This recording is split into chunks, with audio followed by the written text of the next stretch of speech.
Welcome, everybody, to the American Space Museum. I'm Mark Marquette. So glad you're with us today to stay curious on this special day in space history, February 20th, when 63 years ago, American hero John Glenn orbited the Earth 3 times. And here to talk about with me is our good friend from ESA in Germany, Alex Karl. Alex, Hi, Mark. Good to be back. great to see you. And of course, Gary Allgire, our resident structural engineer there. Yeah. Gary, how you doing, buddy? I'm doing fine. Glad to be back.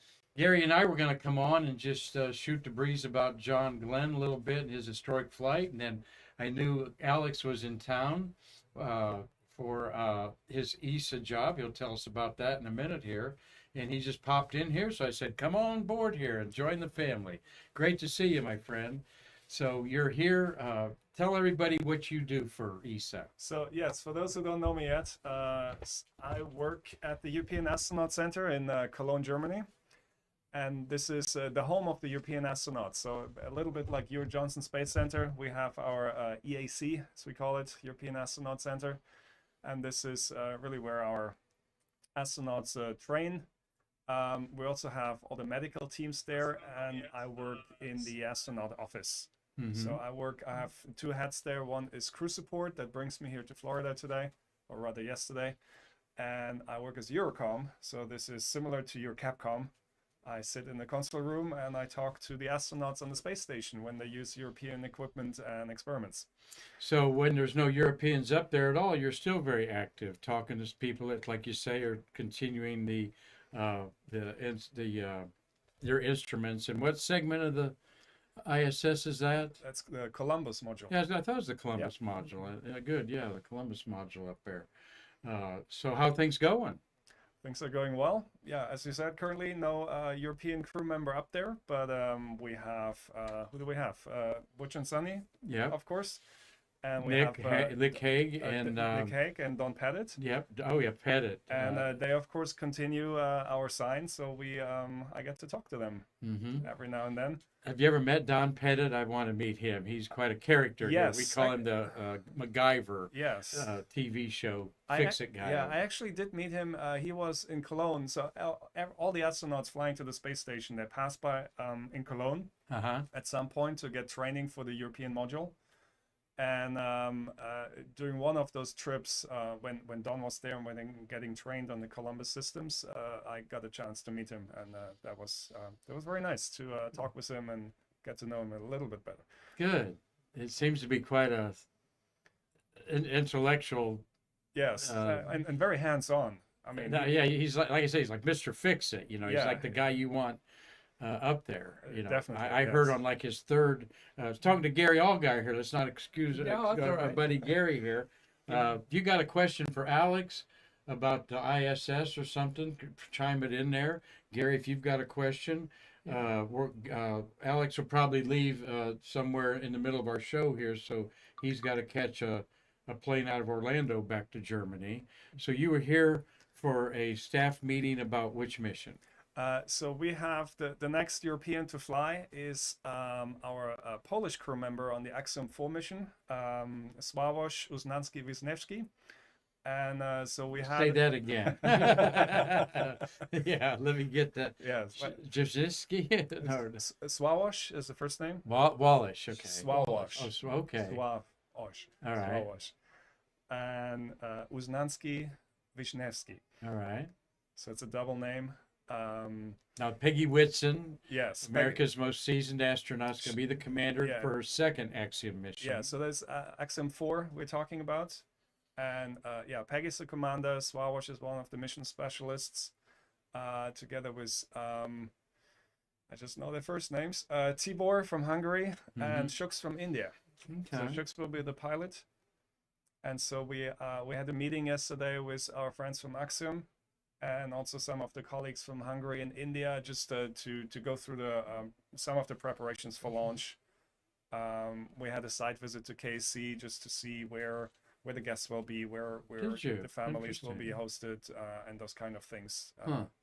I think it's interesting there's an Indian on board because India has quite an active space program, They do. and they're going to have a crewed space program.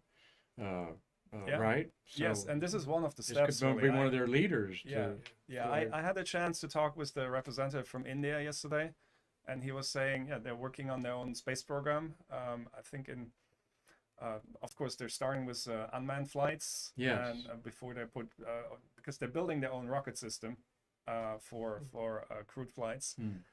And one of the preparation steps is to get so they selected 4 astronauts, and one of them is flying on Axiom 4, and then they have a backup. And so that's how they get experience in human space flight. How many astronauts do you have in the program for European astronauts? We have, let's see, we have 6 from our 2009 selection, and then we have another 5. So we have 11 active career astronauts, and we have 12 members of the astronaut reserve. That's something new. So, for example, Axiom 3, we had Marcus Van from Sweden. He's a member of our reserves, as well as Swawash. So this is more like for short duration missions. If we get the opportunity, or the countries where they're from, they can find other flight opportunities that are not long duration to the ISS, and then like Sweden last year, or Poland this year, they can get then participation in for now Axiom missions, and then we take care of them nonetheless. And it's for the time they leave the reserve corps and become a project astronaut, and then after the mission they go back to being Backup or standby? We're a little crowded in here, Do but they there's go- the backdrop of Peggy Whitson and the astronauts you're talking about, the ESA astronauts there in the middle. This side here. There, and no. yeah, no, do it that way, Marty. Thank you. Yeah, we've got lots of people watching today as usual. Marty, you got a question already? Got a question from Dean Babcock. Alex, what are your thoughts on the delays in the Artemis program? Well, spaceflight is hard, as we all know. So we of course also want to fly a European with Artemis, and we are big contributors to the Gateway. I think several of the modules are being built in Europe. We had a Gateway show on last week. Okay. And talking with some people, engineers that I know on Gateway, and it's on schedule, and but it's not planned for the Artemis program to maybe Artemis 4 or 5 to even be orbiting the moon. But great question there. I think they're going to build the Gateway anyway without Artemis, because it's a self-sustaining space space. Still need to get there, though. Yeah. Huh? You got to get there, though. Yeah, both of you looking at me. We can build it, but how you gonna get there, We know right? what you're going through. We go through that with myself. Have a little bit of a mental block sometimes. Yeah, Gary Gerald, he's our onion farmer in Georgia. All right. Up there, and Mitch Rothman of Manned Space. You want to check out NASA Manned Space, Alex, on Facebook. Mitch is a great partner. He's saying hi from snowy Colorado with his wife Paula up there. And Steve Jokums is up at Spaceport. He calls it his Lake County Spaceport at Fox Lake, Illinois. He says hello to all of us. And Dean Babcock, good afternoon. Good to see you again, Alex. Dean is up in Illinois. Carlton Bailey's photographed 700 rocket launches. He's talking about getting inspired for people who will buy more stuff at our memorabilia show from him this weekend. We'll talk about in a minute. Julie Clay, happy Thursday to you, young lady. And Tom Usiak says hello to Alex and Gary. Tom's in Pennsylvania and watches us every day. Tom Celentano, hello to you. And Mark Thale says, woo, he made it. So we got quite a gathering here, Alex. And you've been part of the show often. You've been I think it's about your 4th appearance with us. And you came on board in the early days. There we are at the Moon Hut, and the Moon Hut is temporarily closed, Marty. They're going through an ownership change. So the legendary Moon Hut, which you said you took the Axiom 3 crew there for breakfast? The family. Okay. The crew was in orbit, of course, Okay. and we have a tradition at ESA that, of course, the friends and family come here to watch the launch, and then for the docking and hatch opening, we have a little gathering and watch it together. And depending on the time of day, of course, it's a breakfast or it's some drinks somewhere. Right. And this happened to be a very early morning docking and hatch opening, so we chose the Moon Hut. To Well, we watch know it there. didn't close because of the food. You and I've eaten there Yes, too. yes. It's just these restaurant business is hard and so forth. But there we are at the legendary Moon Hut. That sign is from the 1960s when Marty. You probably didn't ever had time to go in there, Marty. You were looking on that lunar module so much there. But let's see, I got another picture of Alex's last appearance here about a year ago with Cyan Proctor, astronaut on the St. Jude's mission of Jared Isaacman. Inspiration So 4. you're always coming when we've got a lot of people here. But I couldn't resist putting Alex on here. But Alex, the background we have there, you had a privilege of experience in the re-entry of a crew Dragon. Yes, well, not inside the Dragon. That was No, the no. Diane's privilege, but I was on the boat for Crew 4 when our ESA astronaut Samantha Cristoforetti came back. And so I was the crew representative for ESA on that ship. Is Cristoforetti still in the Corps? Yes, Okay. yes. So good. She seems to be a real seasoned ESA astronaut. Yeah. So she'll probably have another expedition. Potentially, or yeah, we'll see what comes up for her. So or for all of our astronauts, really, they all Yeah, want to go there's- back. So There's so many seats available, though, as we all well know. So that's but Alex, we appreciate you being on here. If you got a question for him, I'll ask you a question. What occasionally we hear rumors about all the leaks going on in the Zvezda model of the Russian section, which is the oldest, and so forth. What's up with that? well, I don't know what you heard. Well, But, that there are yeah. leaks, but then I'm told that's inherent in anything you put in space. It's under control. There's no danger, but these structures are 24 years old now, you know. Yes. So, but well, just tell us that everybody's safe and sound up there. Then is what the Yes, of course, hardware is getting old, so there may be some more leakage than in the beginning of the mission. And I know that both the Russians and NASA is keeping a close eye on it to monitor and see if there's anything that needs to be done. Yeah, no good. well, so far so good. Well, Alex is also involved in something that we got involved in a little bit last year, and we're gonna get it more involved with it this year, and that is the International Academy of Astronautics. okay, the Planetary Defense Conference.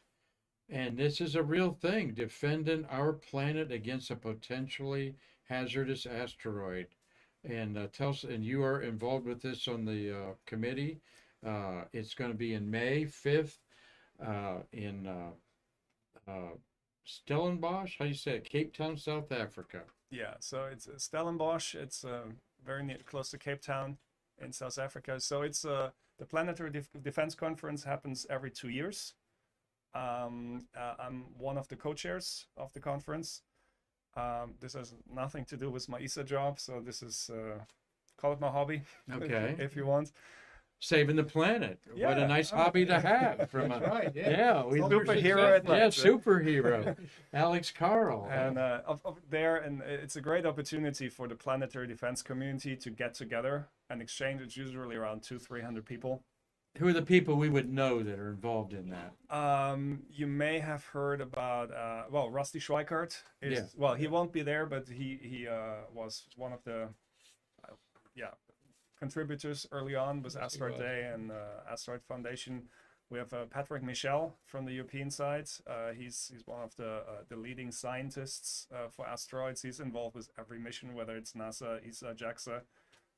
He's included everywhere. We have one of the fellow co-chairs, Brent Barbie from NASA. Mm-hmm.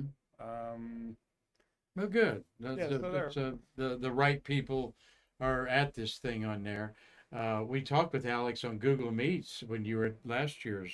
Where were you at when we talked to that you? was the Asteroid Day Festival. No, sorry, the Yeah, festival was the right. next day. It was the Asteroid Day lecture. It's a 2-day event in Luxembourg. Mm-hmm. They do around the weekend around the 30th of June, which is the internet. What's it called? Asteroid Day. Tunguska. Yes. Yeah, Asteroid Day's June 30th. That's another thing that we're gonna get our arms around. It'll be the 10th anniversary of Asteroid Day.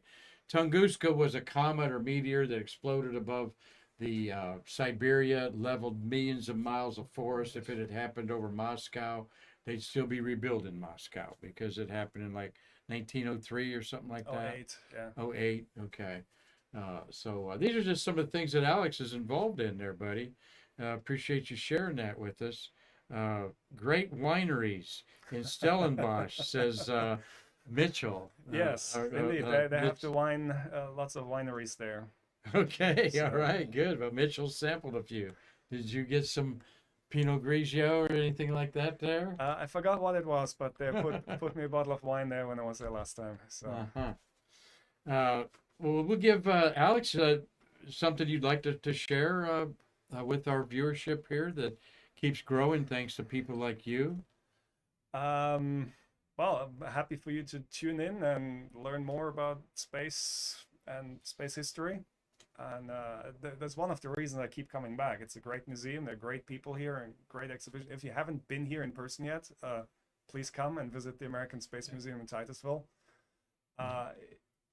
Gary, who'd we have in So- here today that you're giving docent tours to? Oh, I had mostly the northerners, Minnesota and Wisconsin today. Yeah, I was at Cocoa Beach all morning doing business with the hotel with our memorabilia show. And Marty, I probably drove 5 blocks before I even saw a Florida tag. I'm serious on A1A. It was It's- all yeah. over the country. And, Ontario, watched it, Ontario, and yeah, Tuesday I had Canadians here, and I've had a Belgian come in here last week Yeah. and talk to them. Had Russians in here, so we get quite a bit of a cross section of the countries, and then also the United States. well, without a doubt, we get our share of Germans too. Yeah, Germans probably yes. the biggest country we have here, and we have a group of 18 German travel agents coming in tomorrow. Oh, okay. Yeah, that was part of why I was hoping you'd be staying tonight or something, be able to come by tomorrow morning. We're having 18, something that the Space Coast Office of Tourism keeps bringing us great influencers. And so we're going to give them a tour. Are you docenting for that tomorrow? No, and this is my last day today. Okay. We got a couple docents lined up. We give them swag bags and just all they can. But no, Germany, the Netherlands was in here this week. Italy, talked to some Parisians from Paris, and we get quite a few Belgiums from Belgium, or no, Belgians from Belgiums. I mean, yeah. We get quite a few people from Belgium. I had somebody from South Korea the other day. That was nice. Wow, yeah. So keep them all coming. We're going to talk about today's date, February 20th. Alex, you're a little young to remember the 1960s, but and we know I'm watching the time for you, my friend. That if you have to just duck out, please do. But Marty, take a picture of the three of us here. If you whip your photo out there, so we can remember. Maybe post this on our social media there. Well, I'm going to tell you what. There's a few days that I remember in space history, and of course July 20th is one of them. And then next to me would have to be February 20th when John Glenn orbited the Earth. I was 8 years old, and I got a personal story to tell about that because we were living over in Winter Park, Florida, at the time. But Gary, it's just can we really overestimate how important this was for America to orbit John Glenn after the Russians had orbited 2 human beings? That's right. Yeah, it was very important. Everybody was looking forward to having that happen. Especially after Gus Grissom's flight was not that well received at the end, but we were very, very excited about that. I know at school they stopped everything so we could watch it on the television when he launched. Yeah. And There's a bunch of scrubs, so you probably Yeah. got a couple times to and watch maybe it. we'll get time to talk about it. But he did have a problem where they announced here on Earth that he was may had a problem with re-entry. Yeah. We'll talk about that, they kept the information from him, and he wasn't too happy about that, actually. was As a not. Marine, he thought that he could handle anything. Well, that they he told should him. have, because they didn't tell him, it started breaking loose, the retro package. And when it came by his window, he thought he was burning up. Yeah, the heat shield Yeah. is what had slipped on there. And 63-year perspective on this. Marty, go ahead on that USIAC family microphone. Yeah, Mark Fells is asking, will Gary and Marty be at Settlefest? Well, I'll be there. I'm not sure about Gary. I'll try to be there. I think we'll still be in Florida at the time. Great. Well, you're welcome to come on the house for all that you do for us, okay? And if you want to contribute to us, that's fine. But thank you, Mark Thel. And we've got Elena Adakara, and we think she's from South Africa. She's put SA behind her name. And Okay. she's not denied that, but she's watching it on there. So being a baby boomer, like I said, one of the dates, February 20th, if you're a space geek, should just be up there at July 20th, the first moon landing. And there's John Glenn, 40 years old. He orbited the Earth 3 times. And then in 1995, I'm going to have to look that up, what year that was, 99. He orbited the Earth on STS-95. And I don't have my information here handy, so someone will correct me there, like Steve Jokums. He was 77 years old, the oldest person to go to space until Wally Funk did it.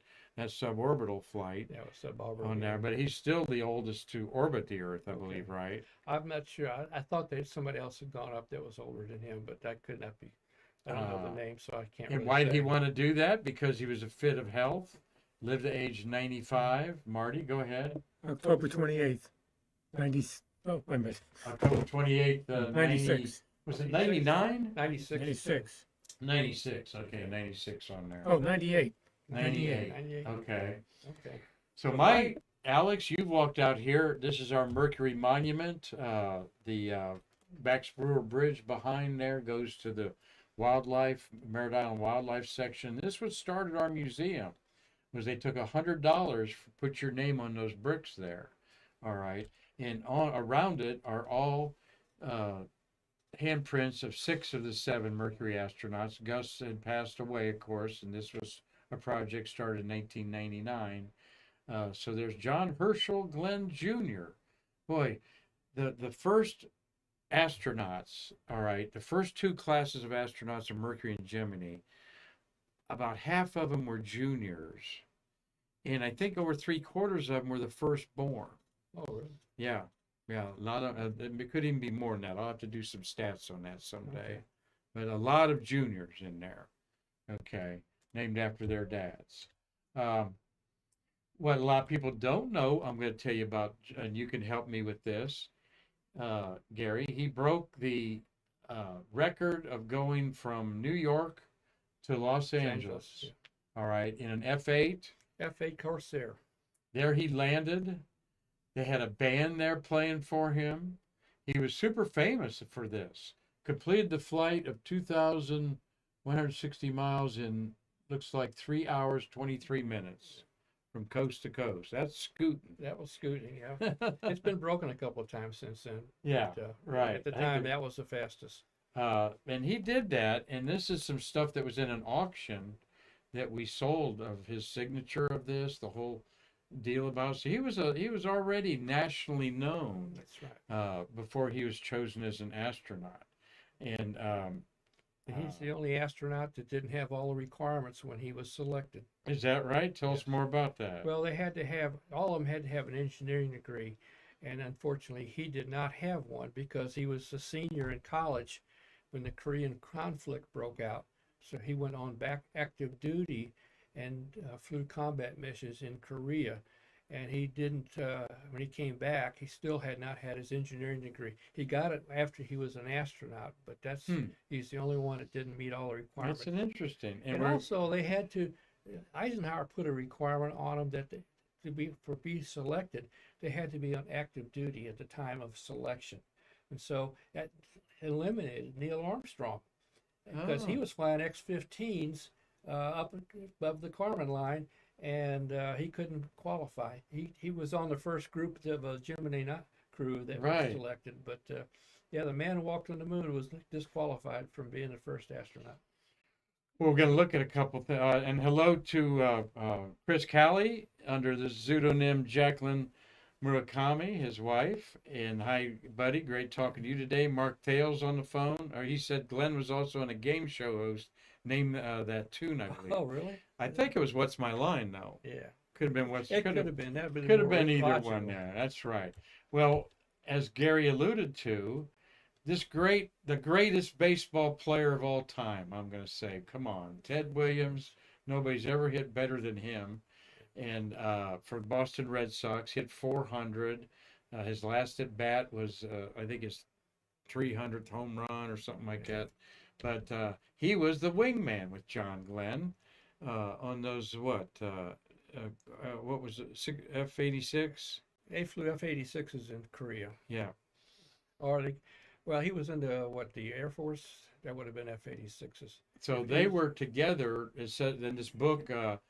Marty, did you read that book? I think you probably did. Yes, I did. Well, and your review of that book. He was one of the wingmen. Was it? Yeah.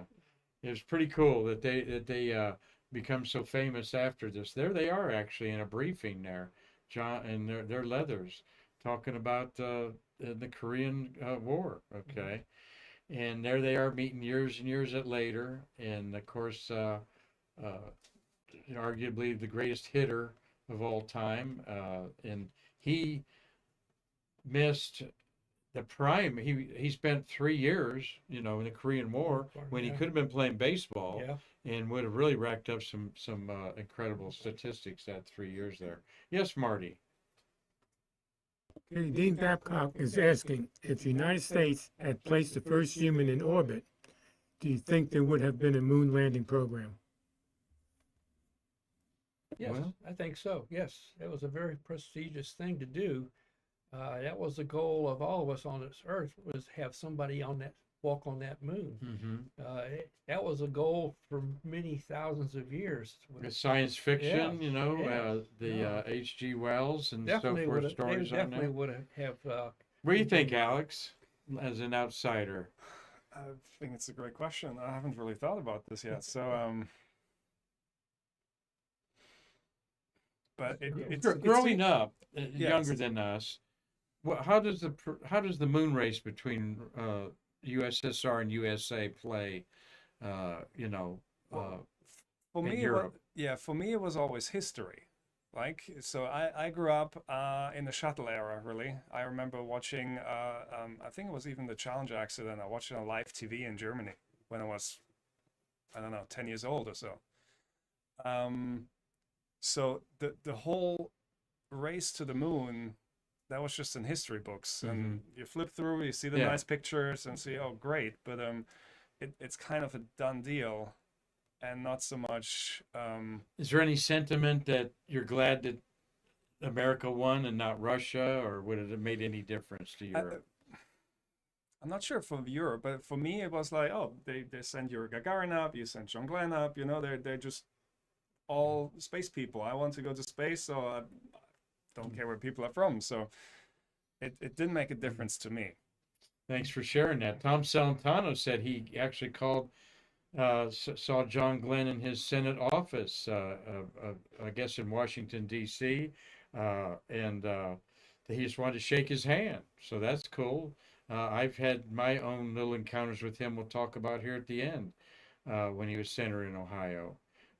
Thank you for your questions there. And that's and Jackie there, Chris Kelly says, nice T-shirt. All right, on there. And this is from the Astronaut Scholarship Foundation. the classic image of our heroes that's emblazoned on the wall out there at the Kennedy Space Center Visitors Complex. Sure is. Hall of Fame out there. So let's talk a little bit about John Glenn himself. We'll talk here, we'll see a picture here in a minute where it was really a between 3 of the 7 astronauts who was going to do the first things in there. Of course, we forget about how cramped it was. These guys went to space, but they didn't really experience weightlessness themselves. No. They may have felt their butt move up a little bit, but they were so strapped in that they saw the pencil fly by or something like that. But I always wondered if maybe one of them had the temptation to release his harnesses and kind of float around in the capsule a little bit. I always wondered about that. Me too. Particularly, well, you know, probably Cooper did because he broke every rule there was. Oh, yeah, but he did. In there, the last one, it was up there for a full day. So see where that hose goes between his legs there and his trainer? Well, there was a periscope in there. Explain that to us, Gary. Well, what they were trying to do, because this is the first time we got somebody in orbit, is what we can really see from space. Hopefully, they could see cars and trucks, people maybe, but that was a dream. So what he had to do is he would practice here at the Kennedy Air Force Station, but he was to go and see how he could pick out cities and airports. That was the big one. And so he would practice that here, that we can talk about a little later, but how he practiced, where he would sit through there and look through a scope, and they would run a map or a picture of the Earth in front of him, and he was to practice picking out cities and what they had at the time. Now, if you get the hint there, Alex, that's a military type of tactic, okay? Yeah. So we were already thinking military high ground of being in orbit, as we knew the Russians also were. And then soon the MOLE program came around that they were going to develop that. But one day when John Glenn was practicing this, he looked down, and I want to mention one thing. They had that periscope, but they didn't have a window. And eventually they had one. Oh, because they lobbied for it. They said we weren't going to. Particularly Alan Shepard was vehement. We're going to have a window and to look out of. Scott Carpenter, after he flew after John Glenn, he used the window just to look out. And he had a window on this mission too, because he's found the fireflies. Yeah, well, they all had a window, but the original design was no window. Design was no window, yes. So John Glenn looks through that periscope in one training day, and he sees this. It's you and me, John baby, against the world. Okay, and that little risque cartoon that was done by a NASA artist named Cecilia Bibby. And we have this in our gallery over here, right next to us in the room here. And don't have a picture of CC here, but we'll do a story on her one day. And though John Glenn was considered the Boy Scout of these wild and rowdy test pilots. Yes, he was. After he saw that, I've read where his comment to Cece was, well, I'm not quite the Boy Scout you think I am. That's pretty cool. I like that in there. So, but there were the triumvirate there. Gus Grissom on the left, of course, Alan Shepard and John Young. And they were tapped very early that they were the leaders to do the first of everything. First 3 Americans that was ever in space together in one spot. You see Gus there was about 5'4". Maybe 5'6", I think. Okay. Marty, can judge that better than me. Yeah. I'm going to say it was 5'6" based on the Yeah, I think he was 5'6". The suits he has over here. Yeah, we have his flight suit over there. And there is the friendship logo that CC Bibby put on the side there. Kind of a rare, unusual picture there. And I'm watching the time here for Alex because we'll have to bid adieu to him here in just a minute so he can make his flight out of Orlando. And I wanted to get to, there is the ship coming back. Look how scorched it is there. And President Kennedy came and visited Glenn and the spacecraft there at a big to-do. And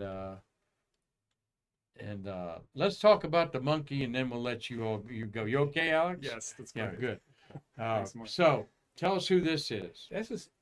He started out as number 61 out of the 100 chimpanzees that they had in the NASA program. Ham was 65. And Huh. of course, he didn't get named until after was brought up on top of the carrier deck after they recovered, is when they named him Ham. Now, Enos was pre-named before they launched him, and he went through, I think, 2,000 plus hours of training, and he had a job to do up there because he's going to do the same 3 orbits that John Glenn's going to do. Let's go back to the. If this hadn't happened, John Glenn wouldn't have gone this way. No, he wouldn't have gone. Go back. There you Yeah. go. Now, what happened to the right in the picture is a panel, and that panel had 3 lights. There were a yellow, from what I remember, red, and a blue light. And depending on the color, what came on, and the sequence that they came on, there's 2 levers that he has to grab. And basically, all he's doing is this: up and down, flexing the levers, and corresponding to the lights that he saw.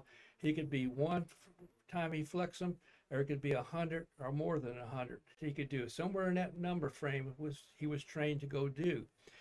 And if he did it correctly, then he ended up getting a banana chip, which we have an example here at the museum, or he would get a drink of water. Now, I've talked to a gentleman in our office who had a friend that was one of the trainers for the chimpanzees. So he told me, he says, when they had to do 100, he said that lever would be move so fast you could not see it. It was going to. And when he got to 95, he slowed down. 96, 97, 98, 99, 100. Look for my chip. Wow. Yeah, he said it was amazing to watch those animals. But Huh. anyway, if he didn't do it correctly, we'll go to the next picture. And they had him in this is his couch, and you'll see that there's some electrodes attached to the shoes that he's wearing. And if he didn't do it correctly, then he would get a shock. Now, when they finally did launch him on the Atlas for the first time, he got into orbit, and the first time he did it, instead of getting the banana chip, he ended up getting a shock. The machine messed up. They recorded 70 more additional times that he did it, and all 70 times he got a shock. Hmm. He also had some issues with the cabin. The environmental control system acted up, overheated them. They got that under control, and then the spacecraft started going into rolls, left and right, 45 degrees, rolling back and forth. So they brought him down on a second orbit instead of bringing him down on the third. And then when they got him onto the carrier deck, opened the hatch, they realized that he was a little upset. And how they knew that is that he had ripped off the harnesses that were holding him in the couch. He had ripped out all the electrodes that were attached to his body for taking instrumentation units about his body. And he had a decatheter in him, and he ripped that out. Wow. Yeah. So they got him out. They calmed him down by, I think, giving him 2 bananas and 2 oranges. And then the trainer took him up to the top deck where the photographers were. He was lanyarded to his wrist. And they took a bunch of pictures. And then one of the photographers made the mistake is they take him over to the capsule just so we can get a picture of him standing in front of the capsule. And as they walked over, Enos attacked the trainer. And from what this gentleman told me that was new about it, he said he actually bit him so hard that he almost bit off his hand. Wow. And so anyway, now Ham lived for 25 years, but Enos only lived for 6 more months after his mission. He ended up getting a rare form of dysentery, and there was no cure for him at the time, and so he passed away. I also read, and we want to make a statement here that this is how they conducted tests for humans. Sacrificing animals was not. Well, they were. It was the way. It was the way of science back then, and today they have anatomical and robots and stuff like that. They were not intended to have anything happen to them.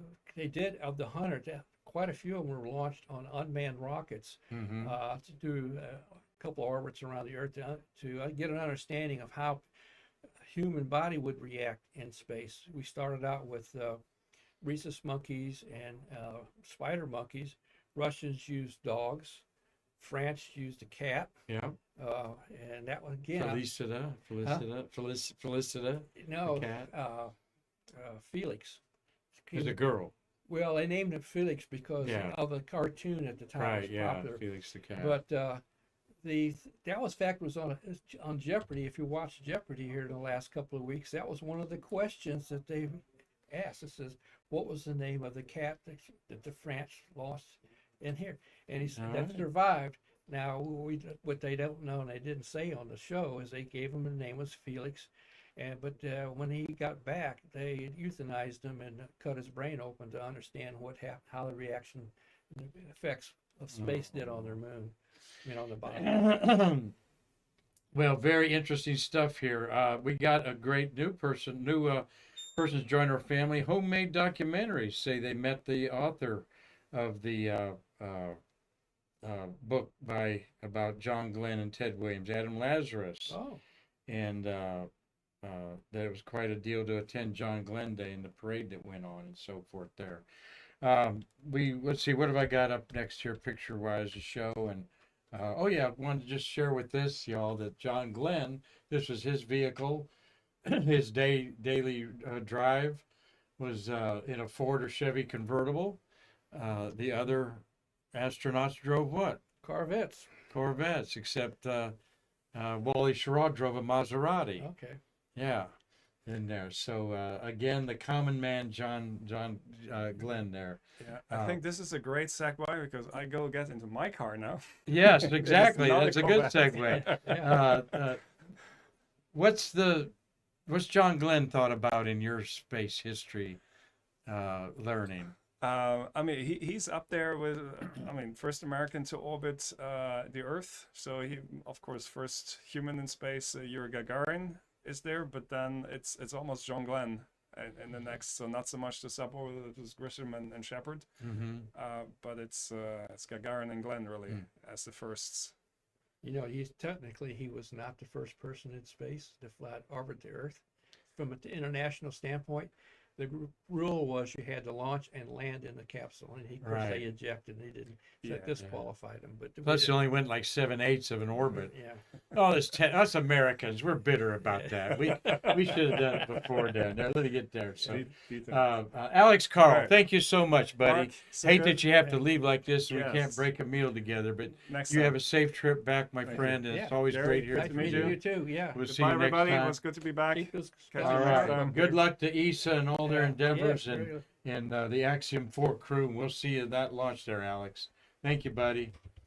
Talk to you soon. See you next time. Scoot over there a little bit there, and we can. Marty might be up there. We can see that. Thank you, Alex. Made our day. See you, Alex. Made our day there. What a great guy he is. We'll kind of whiz through some of this here as we digress a little bit with Alex there. But, when I look at pictures like this, Gary, I look at the minutia since I'm involved with artifacts and so forth. Look at that watch on his left hand there. Oh yeah. Okay. Yeah. What I love is the mirrors that they had. The mirror faceplate, the round faceplate, concave, so they could see the dials and stuff on the Yeah. movie And they were making. And there he is walking out. Steve Jokums, do you know the chief surgeon there that's walking out with him? Is that Joe? I want to say Joe White. Joe. That's the guy's first name, Joe. That was really the first. I was too young, but I wouldn't remember that. Well, I was too young too, but I Yeah, read it in books yeah, there. that was- That guy's name is Joe, and someone's going to tell me who it is there. Here's what pad 14 looks like, pictures that Nick Thomas took about a year ago to show us what's got. Joe Schmidt, thank you, Mitchell. There, Joe Schmidt is right there.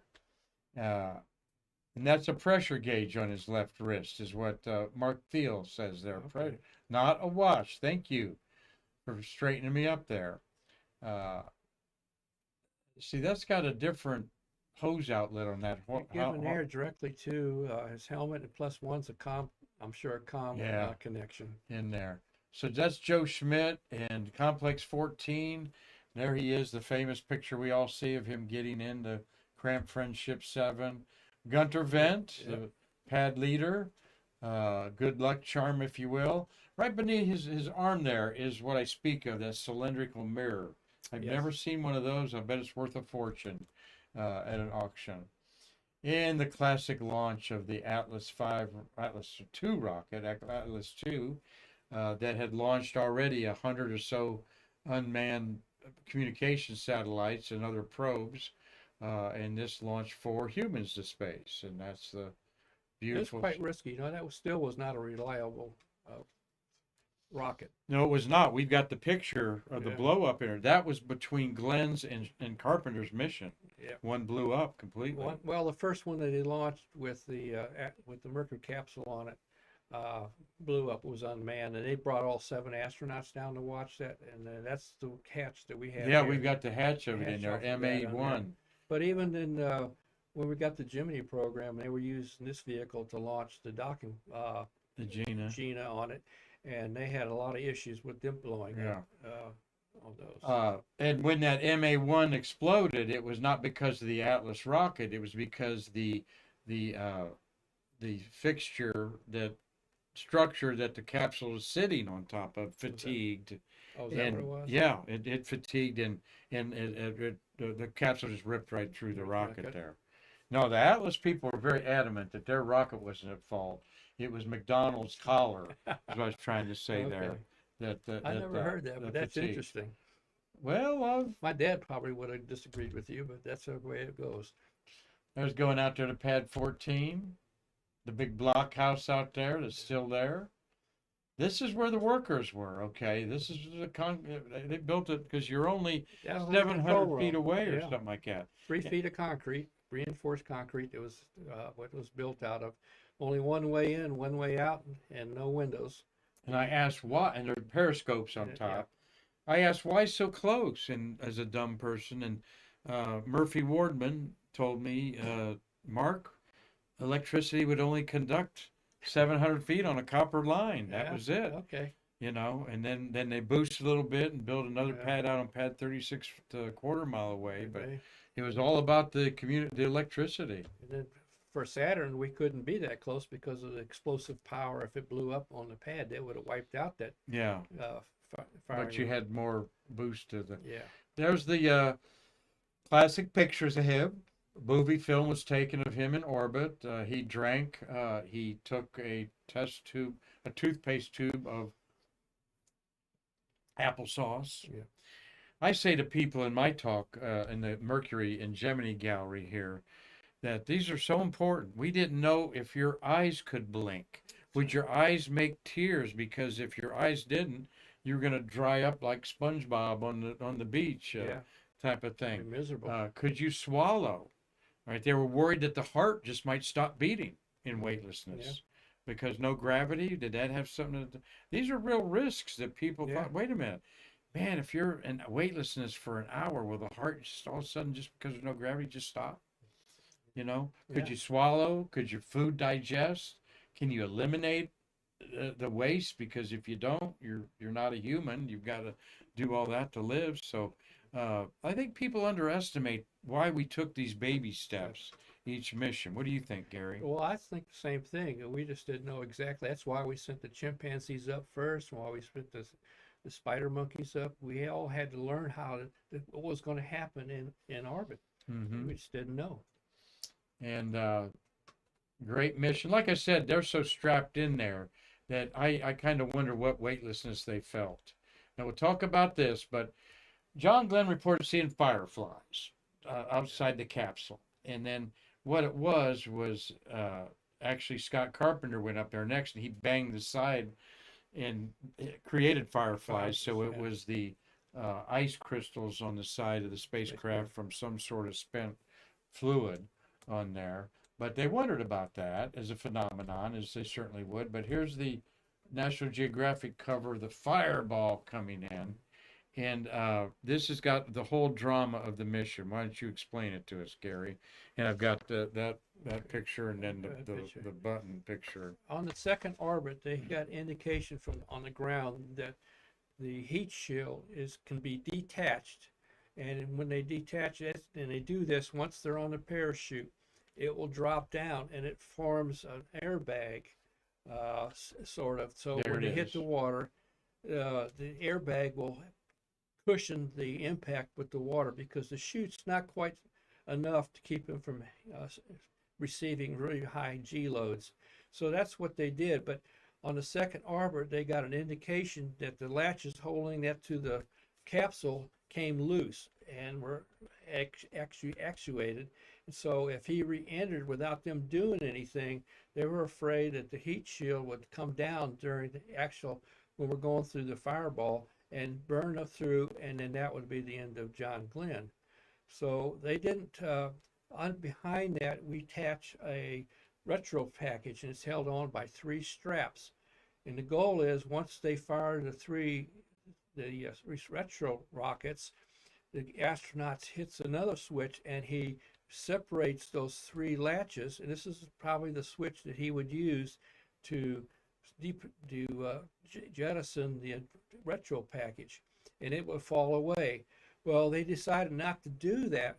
They wanted what him to do is not push that device to fire it off, and as they re-enter, let the retro packets hold the heat shield back off against the orbiter. And what they were hoping was that, and it did, was they would burn through the 3 straps and it would fall off to the side.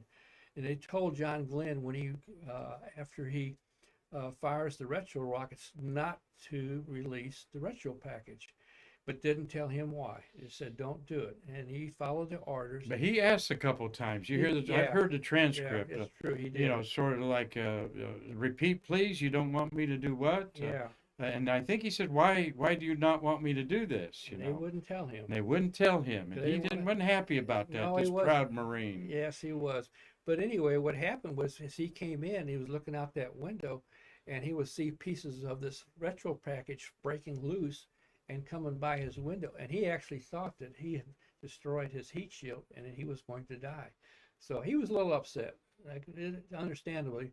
And they didn't tell him why till after he was down on, walking on the. Yeah, he didn't understand that. Why don't you give me this information? You know, And they never did do that again. prepare myself. They never told the astronauts. They Yeah. always told them, this is what you do and this is why we're doing it, even though it may not be a good outcome. Absolutely, and so that that was probably a pretty ultimate pucker factor for him It there sure to was, endure yeah, that. yeah. And in fact, when he got out of the spacecraft, one of his first comments was, "It's hot in there." Yeah. He felt heat coming in in there. there. Well, Now, what was the heat shield made out of, Gary? very interesting you asked that. And I always wondered because we, for Apollo we use ablative material, and then for shuttle we use the foam. I mean the sand, which is made from sand. Yeah, right. Heat shield thing, Silicon. silicon. And I started looking at what they made it out of, and it was layers of fiberglass. Just like a hobbyist would Just like a fiberglass a boat hobbyist. or something. Max Fouget, who studied capsules re-entering the atmosphere, he studied a bunch of different shapes, and he came to the conclusion that with the shape of the Mercury spacecraft, the size of the heat shield and the way it's built, which was also used for the Apollo program, it's probably used for Artemis, it's probably used for Dragon, it's probably used it. This shape, when it comes into the plasma, what happens is as the plasma comes across it, it builds up a layer that it gets up to 5,000 degrees, but it doesn't get any hotter. And what they do is it'll burn through that first layer of fiberglass, and it goes away, and then it starts that process all over again, and you've developed the number of layers you need to get through the plasma section of the spacecraft. Whereas on Apollo we use a ablator, and it burns away as also in the same kind of a fashion. It burns some sections away, it starts to rebuild up at high temperatures, and that burns away. And if you look on Apollo spacecraft after it's we have it back here, you can see the aluminum honeycomb because we've burned through the outer layers of that beta caustic exposed. Many of us have So seen we that. sacrifice material to keep them cool. Very interesting way back then, of course, there. And let's see, looking at a couple notes there, Tom Usek said they told him it was the judgment of Cape Flight. Yeah, Okay. what's strange about it, us on the ground, We already knew about that. They announced it as Walter Cronkite announced it on the nation that they were concerned about it because they thought that the heat shield was loose, and when they got it back, they found out it was an instrumentation issue. It was not. The heat shield was properly attached. Wow. Okay. Good. So they didn't have to really change anything No, then. no. Here's an interesting photo. I bet you're not going to see. Mitch Rothman's Manned Space may have had this on a couple times, but what are we looking at there, Gary? Well, there's two ways out of the capsule. This is normally it's the hatch. Now, and this is you can come out through the tunnel. The astronauts did not like this. You can see John Glenn practicing it.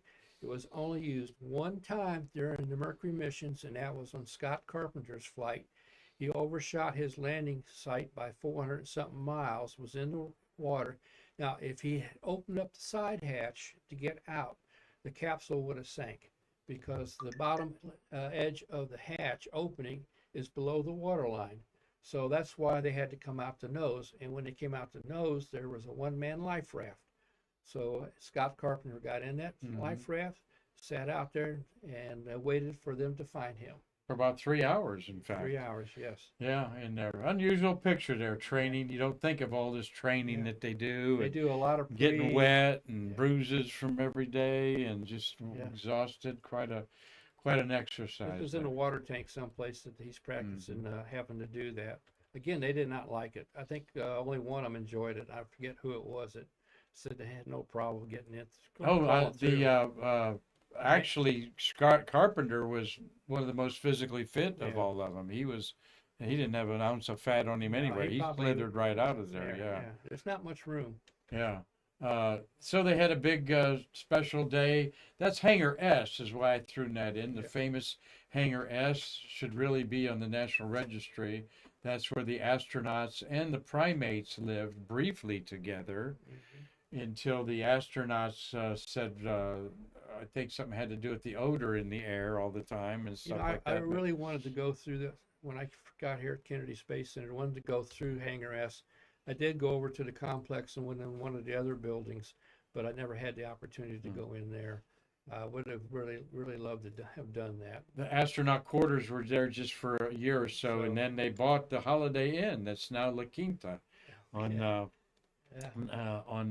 Cape Canaveral there. But they celebrate that. They by the pool side, they got a great mural that the original Mercury astronauts bought this. Marty, you working on a question or something over there? No, it wasn't. I was just thinking, there you can get into Hangar S. Are you badged? Yeah, I was badged at the time. No, I'm you're not badged now. Oh, I thought you were docent out there. No. Never mind. You've been in it, Marty? Yes, I have. And your impression? It's very historic. I mean, now, the quarters where Von Braun was and the astronauts and the chimps, you can't get up there, but you can see it from, let's say, ground level. They have all different type of aircraft there now, or rockets. It's a museum, basically. Yeah. Hangar C, like Hangar C? I'm not sure what's in Hangar C. Hangar C's over by the lighthouse. Is that what you're talking about? No, there's probably, I'd say 20-25 different. Yeah, Hangar C's over by the lighthouse. That's where they have the Snark I'm and talking about the Beaumark and all those kind of missiles are in there. But I think Von Braun had an office in both of them. Great big celebration. There is, it rained for the great celebration when John Young come back, his wife Annie. They were elementary school sweethearts and spent all their lives together. She actually lived to be 99, I believe, and died during COVID. He died a few years before her there. But one of the stories I love talking about, we're going to show some memorabilia in our museum that celebrates the Mercury program, specifically John Glenn. As story goes, he said, this is a glove in our thing. Story goes, he says, wait a minute. I'm 45 minutes in darkness, 45 minutes in daylight. You put lights in here. How am I going to see anything in the dark? Because nothing was illuminated like you think in today's spacecraft. They were all switches, and there might be a red light or something. Analog gauges and dials and so forth. So they go, oh yeah, right. Well, you're just gonna be two orbits, in the darkness. But so they took a glove, put a couple wheat light bulbs that you see on the left there, and you're covering the other one, and a 9-volt battery with a switch on top. Yeah. And he put that on his two passes a night. Of course, the first famous one, the whole city of Perth, Australia, turned their lights on for him, Oh, and he could see all that. And the button that pushed John Glenn. Now, I said to somebody the other day, I said, that's the button that pushed John Glenn. And they go, man, they really put that in a fancy case to push it. And I'm going, no, it was in a console, like in our back rooms there. They just put that to showcase it there. And I love that's the button that was pushed by T.J. O'Malley, one of the characters of the era there for sure. Yes. Test conductor on Atlas Missile 109, placed Colonel John Glenn on Mercury capsule MA7. That's incorrect, folks. It was MA6. And on the back of the wood plaque, they have that was an error in there. But we'd like to do a story about Tom O'Malley someday, and what we could air. I'm not sure how much of it we could air about it. Yeah, He was a let's say he was a polarizing figure. He definitely was a polarizing. Okay, yes. all right. You either He- liked him or you either liked him or Well- you pretended you liked him. Nobody in NASA liked him. Let me tell you that. That's his opinion, not mine. Yeah. But, anyway, yeah, T.J. O'Malley, one of the figures of our NASA space era. Love John Glenn's hard hat. Picture of him wearing it. That's the provenance of everything we have here, Gary. We're quite proud of that, and I know you tell people all that. These aren't just things you're looking at. They're the real McCoy. Real McCoy's right. That's right. Got to show him at age 77. Boy, it just questions you. Why did he want to do this? He didn't have to do this, but why do you think he wanted to do it? Well, he had a short ride, and why not I get to go up there and really enjoy space? And I can contribute to something because at my age, we can see how my body reacted to when I'm 77 versus what information you had when I was a young man flying on the Mercury program. So he was a good experiment. He was he himself was the experiment. STS-95, Kurt Brown was the commander. They complained a little bit that there's 7 astronauts here. And you're not even talking about the other 6. I'm driving the thing for him. So on there, and I got personal information from some people that were at the landing there that Glenn actually did land at Kennedy Space Center. And he drank way too much fluids. You want to pack yourself with fluids, I guess, for reentry. But he drank too many fluids and was quite nauseous and vomiting when they landed. And took him about a good 45 minutes to straighten up because he didn't want to go out looking sick. So everybody had to mill around inside the shuttle. While I waited for him. And their olfactory smells probably coming back to him going, get us out of here. I don't remember during the Mercury program that any of the astronauts experienced sickness on their missions, and I think I contribute that to they were so strapped in that they didn't have that sensation of floating around and stuff. Neither did Gemini, really. You didn't hear any Gemini astronauts. I think some of them got sick, but Mercury, no, I don't think so. They were so squeezed in there. Right. They were you couldn't move around much. Just sitting in this chair and strapped into it, not moving around in there. Well, we're enjoying a conversation with Gary Allgire and myself. Of course, Gary's been on our show many times, and we're so glad that you're so popular because you are so knowledgeable, and he and I get along pretty good too. So we have fun with that. But thanks for sitting in here. And then just Alex Karl coming in here was a nice little. He's a today was last minute. Hey Gary, can you come on board? Yeah, and that's the way we do it here. Yeah. And if the shows I've actually tried to plan and sat down here a half hour before, thinking, oh Marty, I'm gonna do. They usually don't end up very good shows. Go ahead, Marty. Karl Bailey is asking, why wasn't John Young used? Was he no longer flight worthy? He would have had a much larger database to work with. He probably didn't volunteer. What, for why he didn't fly again after his Mercury mission? Well, STS-9 was in his last. No, didn't John Glenn fly till he was in his 70s? Well, first of all, just him like Yuri Gagarin, they're a national hero, and so they don't want them to have an accident for whatever reason. So we're going to keep these guys around.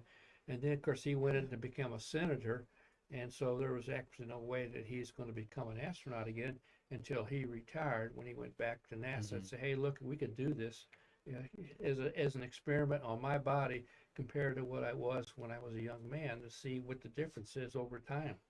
Well, CB's asking. He thought John Young would be a better test subject at his age, and It was all political. I think it was Yeah. a person that had a good personality, had a good rapport with the news media, didn't have any negatives about his, but in the past, like some of the other astronauts and some of the things that they did behind the scenes. So he was, like you say, was the Boy Scout of the group, and so he was selected, I think, based on that. And as far as John Young, he kind of painted himself in a corner as chief of the astronaut office with his Well, fiery, legendary. John was cool. I really enjoyed listening to him because he was down to earth. He had that little draw, and somebody would spill out a big thing that they could do and problem, and he would cut it down just to the minimum requirements and said, "This is what you need to do." And when he spoke, you listened to John. That was kind of a personality he was, and he stayed around for a long time, and he did a lot of behind the scenes contribution to the Apollo program and the shuttle program. So I give him a lot of credit. And I've met him a couple of times too, and know what you're Yeah, talking yeah. about in a press situation. Yeah. It just wasn't destined in stars for John Young to go any further in STS-9. But I love his comment to reinforce what you're saying, Gary. He's sitting on STS-1 with Bob Crippen beside him, and somebody gives a nice little, thank you all for that you've done. Your team's behind you, and everything's going to be going on. And John Young's reply is, "That's a mighty fine speech. Yeah. Thank you very much." He didn't say much, but what he said was always important and Yeah, to he the did. point. Absolutely. Not like some other people that we had running around NASA. Yeah, there you go. So, where is the Mercury capsule? Somebody tell me that. It's got to be in the Smithsonian, don't you think, Marty? Yeah, I would think so, but I don't know. Yeah, I think it's at about. If it is, we saw it when we went to Udvar-Hazy, It probably. should have been at the Smithsonian. But, I'm pretty sure it is. So, a couple personal. Marty, go ahead there. You got a comment from Tom Celentano. He said, "I've read that Golden and others thought Glenn deserved it because he was denied his second flight after Mercury." Yeah, That makes sense. Yeah, that makes sense. it does. Yeah, he was such a hero and That's wanted like to risk it all, but there's still a lot of risk. Deke for Slayton. Deke Slayton was denied a flight after they discovered he had a heart murmur, and they finally let him fly on the Apollo Soyuz test project. Well, he put himself on Well, Apollo he put Soyuz himself test on there, but as chief still. of the. But he could have been overridden. He could have been, and he's probably taken something like metoprolol or something like I don't I know. do for heart He disease. has to I don't know. relax the requirements. But Jokums and Thale and Mitch Rothman all confirm it's at the NASA Mall in Washington D.C. there. So, well, personal story. I put myself through college at Ohio State, the Ohio State University, and I'm a photographer stringer for the Associated Press when John Young is senator. So I covered about 10 press conferences or so, shooting Tri-X film with a Nichromat camera there. Tommy Usiak, he knows that heavy camera, a Nichromat EL, in fact. And took this picture of John Glenn at a press site. One of my, got a lot of publicity with this. The technique was you get people doing something. And when someone's more animated, like John Glenn was, he makes a better subject at press conferences like that. So we've got Chris Calley says, "Go blue." He must like the color blue. He must. Yeah, I like blue too. On there. All right. Of course, that's the blue for the Michigan Wolverines, our arch rivals up there. That's his alma mater. Another picture I took of John Glenn with then Vice President Mondale, and that's Howard Metzenbaum in the middle, the other senator from Ohio. But why this is one of my favorite pictures is I love that Secret Service agent looking at me. Because I had a rather long telephoto lens that my boss let me lend, and he's looking at that lens going, what's that guy got over there in there? But this was at the Columbus airport on there. So very privileged to meet him. My personal story is this. February 20th, 1962, I had the mumps. I woke up with the mumps. My family had moved to Winter Park, Florida. My dad was a go-kart racer, invested in a go-kart track in Orlando. Wow. And from Findlay, Ohio to Winter Park, we lasted 1 year, my mother did. Okay. And then she said that she's a farm girl from Ohio. Sally McKinley said, I've had enough of this. We're going back to Ohio. Oh, my. So we did. But I was 8 years old, and they wheeled in the TVs into the cafeteria where we all went to watch John Glenn go launch. But it was scrubbed. I believe there were 2 scrubs, okay, on there. And February 20th, I wake up and I've got the mumps. I'm sick. I'm staying home. My little brother Craig and I watched the launch. My sister went to school. My little sister, Cher, and Craig watched it with me. He was only 4 then. Walter Cronkite, and then we went out in the backyard, and I distinctly remember seeing that rocket go up over the tree lines in Winter Park, Florida. Been back to that house as recently as a year ago, and everything looks pretty much the same. So I tried to see a couple shuttle launches. I was in high school during the Apollo era and never drove down here. The shuttle launches I tried to see all got scrubbed. So I never saw another launch from John Glenn on February 20th, 1962 to my first SpaceX Falcon 9 launch about 7 years ago. Yeah. So, of course, at a press conference, some of these press conferences were very informal. John Glenn would get done with the presser. The governor of Ohio, Jim Rhodes, had a bunch of hamburgers and malts and French fries. He says, I brought food for you all news people to eat. Help yourself. It's from a friend of mine's new business. His name's Dave Thomas, and his business is called Wendy's. Yes. Okay. So we ate Wendy's food, all right, with John Glenn. And, of course, I'm hanging around because I wanted to tell him about my mum's story. And there's 3 or 4 of us left. I said, Senator, I know 1,000 people have told you where they were when they saw your launch. And he chuckled and he said, more like 100,000, but what's yours, And I said, well, I woke up with the mumps and blah, blah, blah. And this man looked at me and he said, it was better you than me had the mumps that day. Oh, yes.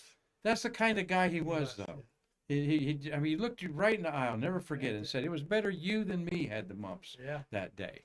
And what a statement to such a space geek like that. And so, very special man in my life because professionally I was paid to take pictures of him.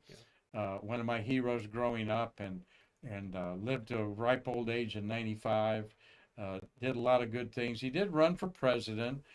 He was a Democrat.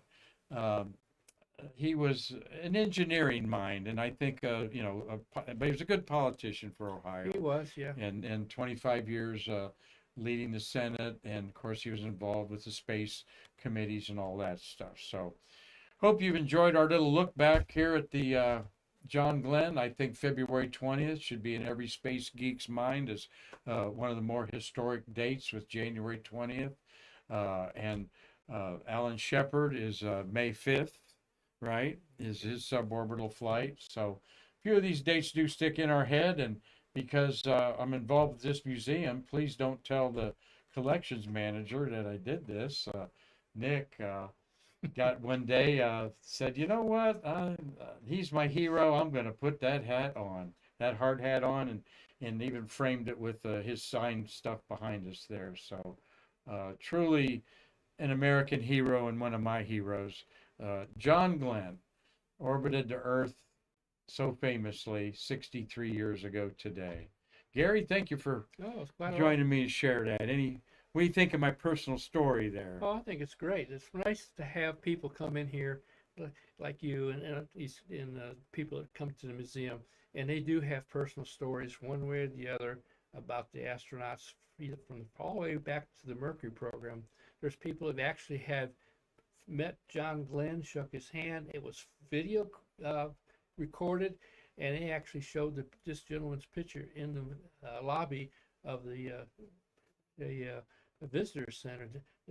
One of our guests that you met here? Yes, and it ended up that he didn't know about it, and then somebody told him. He said, "Hey, you were on there," and sure enough, he went down there and looked at the video, because they had the big screen and they had a kind of a history section one day, and he was there. You know, Gary, this is why astronauts do have a pretty big responsibility, I Yes. think, and a lot of them embrace it. We had Don Thomas, a four-time astronaut, sitting in this chair last Friday, and I said, Don, you talk to thousands of people a month. He probably does. I said, but do you realize I'd like to a high percentage of those people, you are the only astronaut they will ever meet their entire life.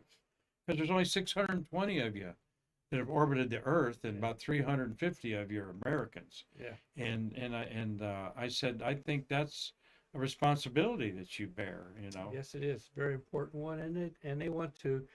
They're a good catalyst for getting some young person interested in becoming an engineer, or maybe work as a technician on these spacecraft that we have here today. Absolutely. Yes.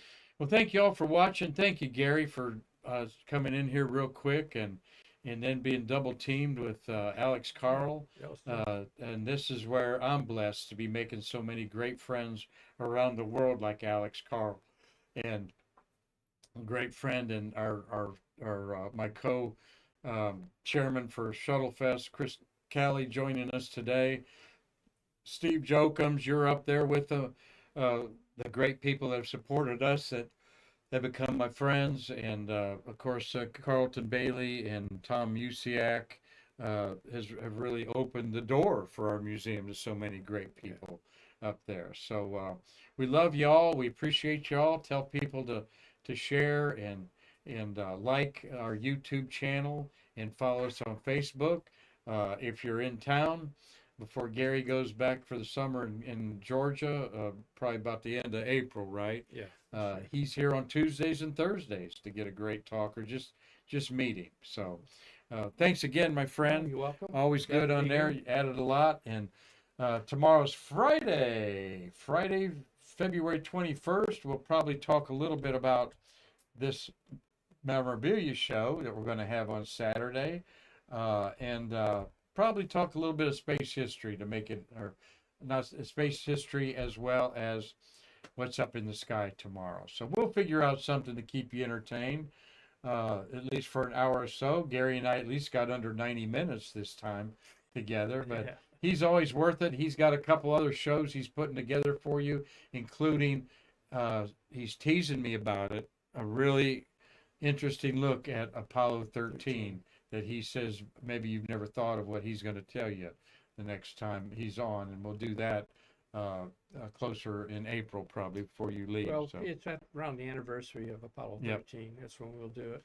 absolutely. So got my heroes on my chest here and the spaceship behind us, and another episode of Stay Curious in the Books, thanks to my co-producer Marty Winkle. Everything okay on our Streamlabs there. Thank you for a great job today, and jumping in there with Alex Karl's name, and Gary's here on our supers on the bottom. So thank you all for watching. I'm grateful that you do so religiously, and it means a lot to our American Space Museum. So until tomorrow, I'm Mark Marquette saying I can't wait to see you again to bridge the space between us.